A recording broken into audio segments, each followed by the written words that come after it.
안녕하세요. 허브경제TV입니다. 오늘 볼 종목은요, HLB를 좀 보도록 하겠습니다. HLB 특별하게 움직임은 여전히 없었습니다. 예, 어저께도 조금 음봉이 나와줬고, 오늘도 살짝 음봉이 나오긴 했는데, 여기 37,500원 라인을 좀 지켜주면서 계속해서 이 38,000원과 4만원 사이에 주가가 위치하고 있다라고 보셔도 될 것 같아요. 뭔가 이슈가 나와준다라고 하면은 그때 움직여줄 수는 있기는 한데, 최근에 이제 담관함이라든지 카티라든지 이런 쪽에 이야기들이 있긴 있거든요. 그럼에도 불구하고 거기서 뭔가 의미 있는 모습들이 보여주지 않고 있다라는 것들입니다. 최근에 그 HLB가 좀 나아졌던 어떤 이슈들이죠. 이것들을 놓고 보면은 어떤 일정들이 얘기가 나오고 있는데, 그 일정들이 대부분이 연말이라든지 12월 달이라든지 내년에 한 여름 정도? 이런 식으로 해서 지금 일정들이 나와주고 있어요. 근데 여러분 한번 생각을 해보세요. 이번 연도 2025년도 12월 달과 내년 여름 정도면은 HLB의 상패까지는 모르겠지만 HLB가 성공을 하느냐 실패하느냐, 그냥 상승을 하느냐 아니면 죽어버리느냐, 이거에 기로에 놓여있는 시기라는 얘기예요. 가남이 지금 12월 2일 날까지 아마 데이터 수집을 할 거고, 12월 말일 정도가 되면은 이 언저리에서 재신청을 하겠죠? 그래서 클래스 1이면은 2월달, 3월달이고, 클래스 2면 한 6월달, 7월달, 8월달 이 정도 될 거예요. 그러면 지금까지 보여줬던 담관함 이야기, 카티 이야기, 또 사이언스랑 합병하는데 언제 합병할 거냐, 이런 것들을 놓고 보면 그 일정들이 다 이 가남에 대한 일정과 거의 비슷비슷하게 맞물려 있다라는 겁니다. 그렇기 때문에 동일한 일정 주기라고 하면은 여러분들은 가남, 이 신약에 대해서 집중을 하지, 합병해서 합병이 어떻게 되느냐, 아니면 단관함이 어떻게 되느냐, 이런 게 중요한 거 아니잖아요. 그쵸? 그러다 보니까 나름 그래도 합병을 해서 뭔가 조금 좋은 모습을 보여주려고 노력을 하고 있는, 아니면 어떠한 새로운 약을 가지고 또다시 뭔가 이제 성장 가능성을 가지고 가려고 하는 이런 이슈들이 있음에도 불구하고 그 이슈들이 가남 재료에 다 묻혀있다, 이렇게 생각하시면 될 것 같아요.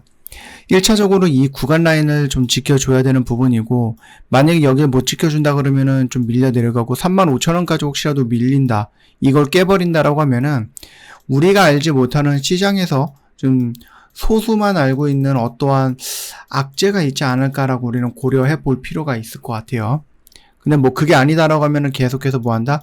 기간적인 조정은 끌고 가겠죠. 대충 한 11월 중순 정도까지 끌고 갈 거고, 12월 2일이면 초잖아요. 12월 초에 데이터가 수집이 완료가 되었다라면서 무슨 이제 기대감을 갖게 하고, 12월 말에 재신청했다 라고 하면서 기대감이 올라가서 조정을 받다가 클래스 1이다 그러면은 좀 더 빠르게 움직여 주겠죠. 근데 만약에 클래스 2다 라고 하면은 여름 정도까지 또 기다려야 되는 부분이다, 이렇게 생각하시면 될 것 같아요. 그래서 지금 여러분들도 아마 새로운 뉴스들이라든지 이런 것도 좀 보고 있을 건데, 그 뉴스들로 하여금 HLB가 뭔가 변동성을 가져가기에는 일정들이 너무나도 잘 좀 맞물려 있더라. 그러다 보니까 담가남의 일정과 가남의 일정이 있으면 당연히 여러분도 그렇고 저도 그렇고 가남 일정은 먼저 확인을 해 보겠죠. 그러다 보니 담가남에 대한 이슈라든지 조금 기대감, 이런 것들이 많이 묻혀 있는 것도 맞다라고 좀 보시면 됩니다. 미국이 오늘 셧다운이 진행이 된다고 합니다. 그러면서 공화당이랑 민주당이랑 서로 막 싸우다 보니까 이 예산안이 잘 안 되다 보니까 결국은 이렇게 되었네요. 일단은 민주당이 요구하는 보조금은 불법 체류자에게 혜택을 주는 거기 때문에 트럼프 대통령은 줄 수 없어, 이런 식으로 진행을 하네요. 셧다운이 길어져도 필요 없는 정부 업무를 없앨 수 있어, 이런 식으로 또 압박을 하고 있습니다. 그러다 보니 대규모 해고가 있을 수 있다, 이런 것들이 있겠죠. 트럼프 1기 때에도 이 셧다운이 있었어요. 그때는 한 35일 정도가 있었거든요. 그 당시에는 이제 멕시코 국경 장벽 예산 문제였던 부분이었고, 그때 이제 피해액만, 경제 피해가 한 4조 원이 넘었었습니다. 한 달 동안에. 이번에는 더 길게 가져갈 수도 있어, 이런 얘기를 하는데, 이런 이런 뇌피설이 있는데, 지금 미국의 곳곳에 군인들이 좀 투입이 되어 있는 거 알고 계시죠? 그리고 이번 셧다운으로 인해서 만약에 해고가 일어나고, 그러면 이제 해고된 사람들이 뭔가 이제 불만을 퍼뜨리고 데모 같은 것들을 한다.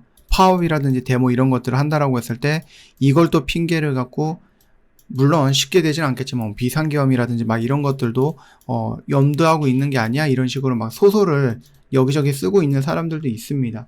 그냥 재미있게 그냥 재미로 보시면 되겠고, 설마 이렇게 되겠습니까?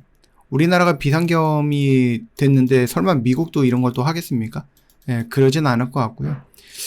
일단은 이번에는 조금 더 길어질 수도 있지 않을까라는 생각을 하고 있고요. 이 트럼프가 빨리 내년에 중간 선거가 일어나서 뭔가 좀 바뀌는 모습이 연출되면 좋을 것 같은데, 그 전까지는 아무래도 시장이 조금 흔들림이 있을 거다라고 생각을 하고 있어요. 요런 내용도, 물론 이제 그 부분들로 인해서 오늘 시장이 막 흔들릴 거야라고 생각했는데 그러진 않았죠. 이게 2018년 12월이었거든요. 그래서 1월까지 요 구간이었어요. 셧다운이 진행이 됐던 구간이. 그래서 조금 밀려 내려갔었던 것도 있고요. 대신에 또 반등이 또 시원하게 나와주는 모습도 있으니까, 우리나라 시장은 제가 생각을 했을 때는 대세 상승장은 맞아요. 그 상승장에 조정은 있을 수는 있겠죠. 요 조정 구간마다 우리한테 뭐다? 기회가 될 수 있다라는 생각 여러분들도 해보시면 도움이 되지 않을까 싶습니다. 좀 참고해 주시면 될 것 같고요. 저 허브경제TV 공식 채널을 보시면은요, 중요한 것들 깔끔하게 정리해서 여러분들 보기 편하게 올려놨거든요. 요거 놓치지 마시고 여러분들 꼭 챙겨 가셔라 라고 말씀을 드리고 싶습니다. 저 허브경제TV 그 하이파이브라고 해서 오늘 매수해서 오늘 매도하는 것을 목표로 해서 매매를 진행을 하고 있는데, 여러분들도 오십시오. 오셔가지고 내가 뭐 1년을 해야 돼, 6개월을 해야 돼, 이렇게 긴 시간 필요 없고 딱 5거래일만 딱 일주일 동안만 여러 번 해보시고 마음에 들면 또 하면 되는 거고, 마음에 안 들면 안 하면 되는 거거든요. 그러니까 여러분들 오셔서 한번 결정을 해보세요. 그동안에 이런 것들 때문에 조금은 좀 부담이 되기도 했고, 그죠? 예, 조금 접근하기가 불편했었던 것도 있을 수 있는데 괜찮습니다. 예, 여러분들 오셔서 한번 해보셔라 라고 말씀을 좀 드리고 싶습니다. 오늘 하루도 정말 고생 많으셨습니다.